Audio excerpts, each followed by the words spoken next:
Nike's VP had to resign last year because her son was a massive reseller and used her corporate credit card to buy them. Let's get into part 4 of the Ann and Joe Hebert saga. Ann, as you know, worked for Nike for over 25 years. Not to mention her LinkedIn still says that she works for Nike. Weird, huh?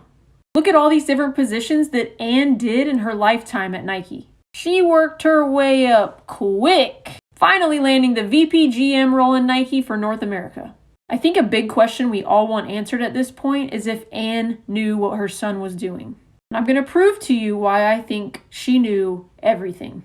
Shortly after Ann was handed the role of VP, she came up with and accelerated the Consumer Direct Offense. Let me share with you what exactly that is. The Consumer Direct Acceleration Strategy, also known as the CDA, was announced right in the middle of the COVID pandemic. With this strategy, which was Ann's idea, Nike moved to straight-to-consumer and invested in e-commerce and technology, simplifying its consumer construct of men's, women's, and kids' businesses. For years, Nike's distribution strategy had long relied on third-party retailers like Foot Locker to sell its products. But the CDA would remove the middleman entirely and offer the shoes direct-to-consumer, like through the Sneakers app. To improve efficiency, all key cities and countries were supported by this. Notice a familiar name? This is just one graph to show you how much Nike merchandise that just one store, Foot Locker, purchased. Seems like a good trend to me, so why change it? Funny enough, the CDA actually makes it easier for resellers to grab more pairs of shoes. This also gives Nike more control of their brand.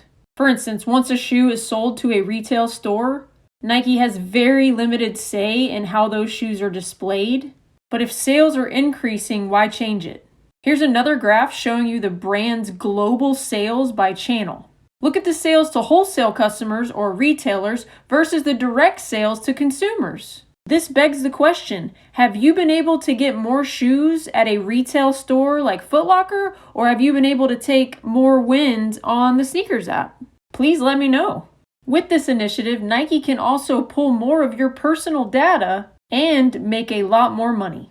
I feel like Ann pushed this initiative because she knew it would help her son in the end.